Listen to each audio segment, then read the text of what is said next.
And what great timing I had with yesterday's video. If you watched it, it was a little bit long, but I went through the entire timeline on how this gigantic fiasco when it came to the Dodge Charger came to be and how I believe that thing's going to be a massive flop. Well, here's what's funny. While I talked about the delays after delays after delays and the changing of gears we're going to launch at this point and then it not happening and then trying to do a soft launch with getting orders in to test the interest in the car, to me waking up this morning and seeing an article that is entitled Stellantis Delays Jeep, Dodge, and Ram EVs Again Because Quality Takes Time.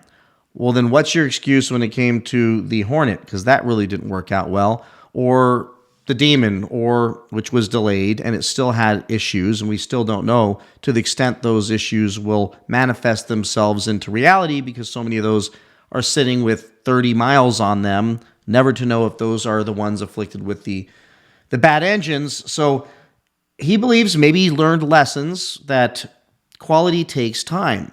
Well, he explains in this article that he's still optimistic about winning over customers to those EVs, but he wants to make sure that they deliver a quality product. Well, here's the challenge.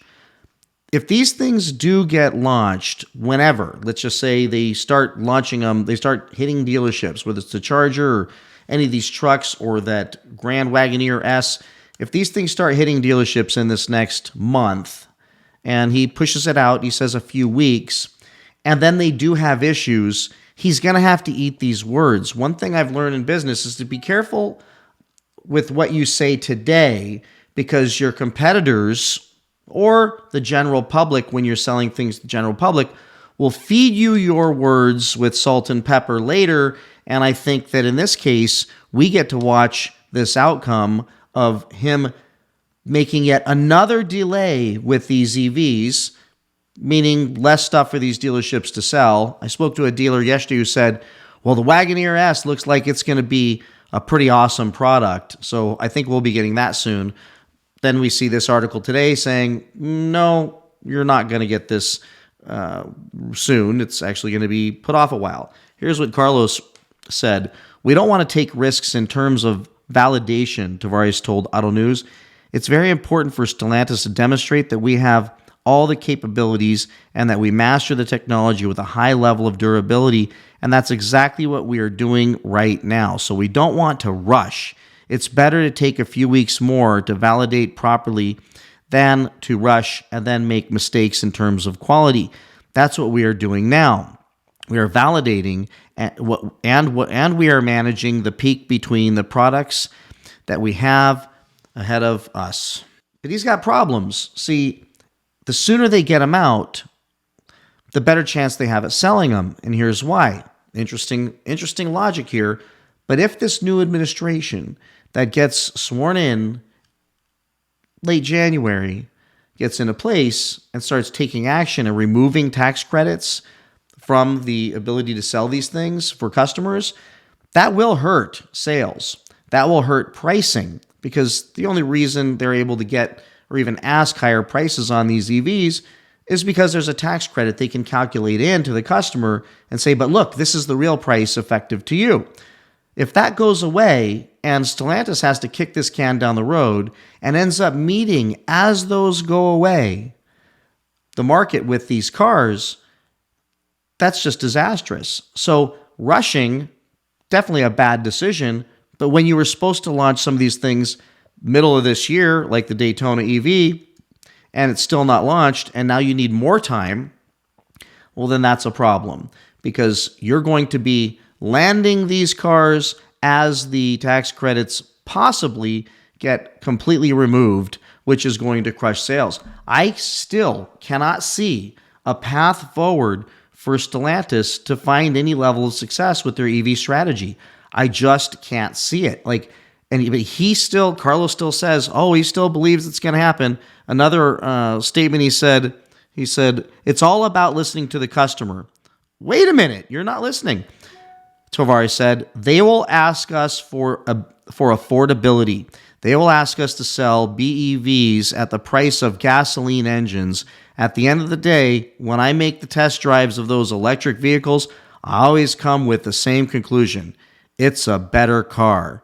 And the article goes on to say it's a confident pitch, but one that ultimately rests on Stellantis' ability to deliver. Whether buyers will share Tavares' optimism when these delayed models finally hit the road remains an open question. Now, what we know is we can, as let's just say me, as a simpleton, goes to Instagram and looks at any posts at all from Stellantis, is wrought with 90% of the comments saying we don't want these EVs. If you go to any of Dodge's videos, it's more people saying we don't want EVs. If you go to Dodge Garage, any of the comments are we don't want EVs. I can't find anywhere where there's people saying, boy, we want these things. Yet he's saying, oh no, they're lying. They want them. They just want them for the same price as gas cars. Well, if the tax credit goes away, there's no way he's going to be able to match that. So what are they going to have to do when they launch their ICE vehicles options? Raise those prices so that they can make the EVs look better priced? They can't. They will end up with so much inventory going unsold that they're going to look like, well, how they've been looking this last year. So I think this is just more disaster on top of disaster. And for them to come out and say, we are absolutely delaying everything that's an EV so we can get the quality right, is forcing him. It's painting himself into a corner so that when these things finally do launch, which they're going to have to get some wind in their sails to get these things out onto the market ASAP, to try to head off the impending potential elimination of those tax credits. By the time these things hit the market, they better be perfect. They better be perfect, and they better hit the market at a great price to get anybody to even slightly be interested in them. But we know that they're not. So they're going to show up very expensive, and I'm going to go ahead and predict that even though they're saying this, that they need more time to deliver a quality product, yet all their EVs, Jeep, Dodge, Ram EVs, are being delayed. That means they're all having problems. They all have issues. If we translate what he says, it's not about quality. It's because they've got all these cars, in many cases, built that they can't deliver to the market because they're problematic. They have issues. So how in the hell is he going to be able to get these things to the market and feel confident they have no issues when he's working with, like I mentioned in my last video, engineers from overseas, because he laid off all the high quality, high paid engineers in America? I think he's screwed. I think he painted himself in a corner, and we're going to see these things get launched at some point, and I think we're still going to see loads of problems with them when they hit the market, and it's going to be interesting to watch, and we're all here for it.